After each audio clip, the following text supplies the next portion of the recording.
Européens travaillent dans un autre pays de l'Union.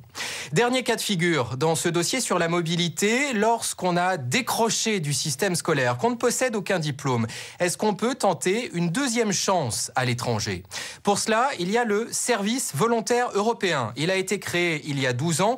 Il est ouvert à tous les jeunes âgés de 18 à 30 ans. Près de 5000 partent chaque année. Ils effectuent des missions d'intérêt général. Ils sont entièrement pris en charge dans le pays d'accueil. Nous avons rencontré ces volontaires en Slovaquie. Čaca, petite ville slovaque à la frontière polonaise. Une région montagneuse, isolée, durement frappée par la crise et le chômage. Ici, depuis 8 ans, des jeunes participant au service volontaire européen se succèdent dans les écoles. Pour Tania, une jeune Autrichienne, c'est le premier jour à l'école de Zsátlána.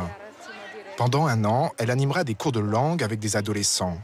Une année de volontariat en Slovaquie, une occasion pour Tania de prendre son indépendance. Je voulais aller dans un autre pays pour avoir plus d'expérience. Et avec le service volontaire européen, c'est possible. Ce n'est pas réservé aux enfants de parents riches. Tout le monde peut partir. C'est une année pour savoir ce que je veux vraiment, pour voler de mes propres ailes.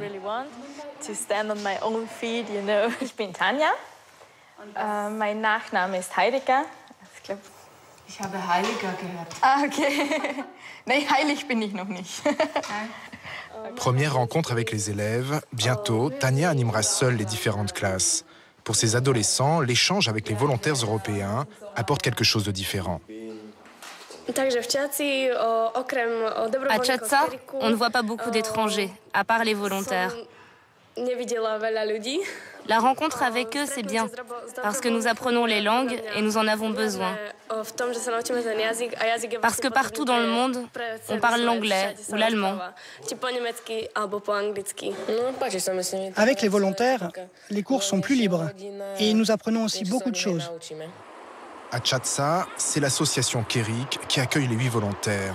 Chacun reçoit près de 250 € par mois, l'hébergement est gratuit et leur séjour est pris en charge par l'Union européenne.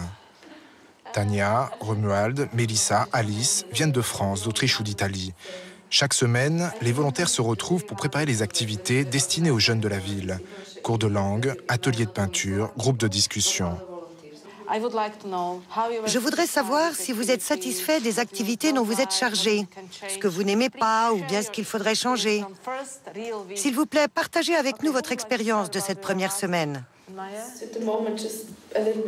En ce moment, je suis juste un peu dépassée. Mais je suis sûre que dans 2 semaines, je serai à la hauteur. J'aurai trouvé la solution. La seule chose, c'est qu'hier, ça n'était pas assez organisé. Il y a beaucoup de choses que nous avons oublié de faire, comme par exemple demander à un volontaire slovaque de venir avec nous dans les écoles parce que pour la langue, c'était difficile. Pour les volontaires, l'expérience est souvent inédite. Un travail de groupe, de nouvelles responsabilités auxquelles ces jeunes ne sont pas habitués. Et pour l'association Kerik, les volontaires permettent de créer un climat multiculturel dans la ville. Les Slovaques sont des gens assez conservateurs. Ils se ressemblent beaucoup. Ici, spécialement dans le nord de la Slovaquie, il n'y a que des Slovaques et pas de minorité. Et notre idée, c'était justement de leur ouvrir l'esprit, de leur montrer que nous vivons dans un monde où coexistent des peuples très différents. Nous voulons leur donner la possibilité de vivre avec des étrangers, de parler avec eux et de motiver les plus jeunes à apprendre des langues étrangères. Originaire de Roubaix dans le nord de la France, Romuald est à Čaca depuis près de 8 mois. Parcours scolaire difficile, expérience du chômage en France. Pour lui, le service volontaire en Slovaquie lui a permis de reprendre confiance. Moi, c'était pas la joie, ma vie, j'avais pas de travail, donc j'avais envie de partir. Ça m'était jamais arrivé de travailler avec des enfants, mais donc là, j'ai découvert qu'ici, j'avais la capacité de pouvoir travailler avec les enfants. J'ai vu que j'étais capable de pouvoir faire une nouvelle vie, de créer une nouvelle vie, de vivre seul.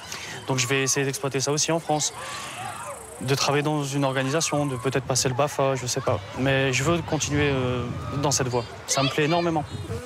Chaque jour, des enfants de la communauté rome viennent à l'association Kerik pour retrouver les volontaires. Activités artistiques, jeux, cours de langue, une occasion de s'évader pour ces enfants, souvent victimes du racisme anti-rome.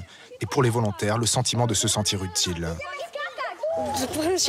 Tout est bien ici, parce que les gens sont sympas, on rigole, c'est drôle. Et en plus, il y a des ordinateurs. Ah, ça vous plaît les ordinateurs, hein? Tu peux parler en anglais, tu es bon en anglais. Mais non, je ne sais pas bien parler.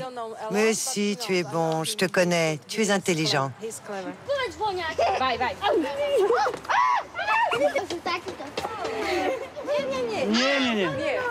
Moi, j'ai l'impression qu'ici, j'ai vraiment vécu une vie durant 7 mois.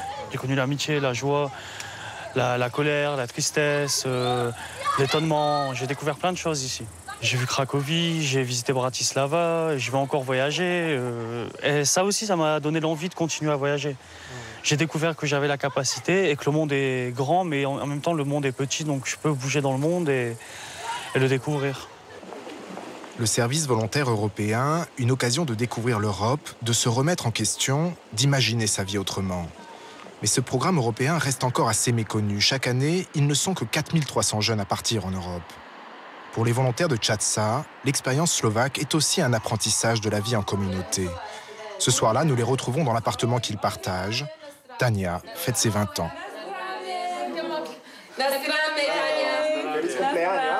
Oh, we have to look in the eyes. Again.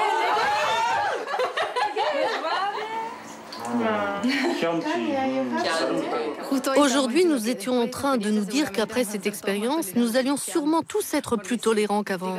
Ça implique de connaître les limites des uns et des autres et de savoir s'adapter dans sa manière de vivre. Bonjour maman.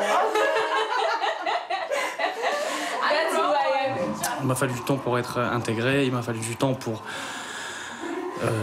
être accepté, et le temps que je connaisse les gens, donc il m'a fallu à peu près 2 mois pour ça, et après ça a été formidable.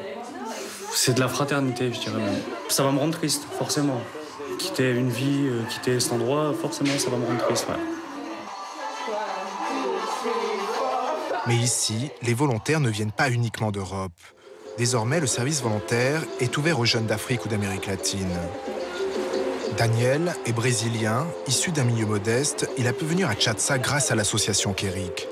Aujourd'hui, il anime un cours de capoeira. En 8 mois, il a appris le slovaque. Ici, ce que j'ai constaté, c'est que le monde est très petit. Les différences culturelles sont des richesses. Ce ne sont pas des différences, des choses qui nous séparent. Ce sont des choses qui nous rapprochent finalement. Maintenant, une partie de moi est ici. Alors, quand je rentrerai au Brésil, je suis sûr que j'emporterai avec moi un peu de Slovaquie. À Tchatsa, le brassage culturel est en marche. Le service volontaire européen, une manière de construire une Europe plus solidaire, plus tolérante.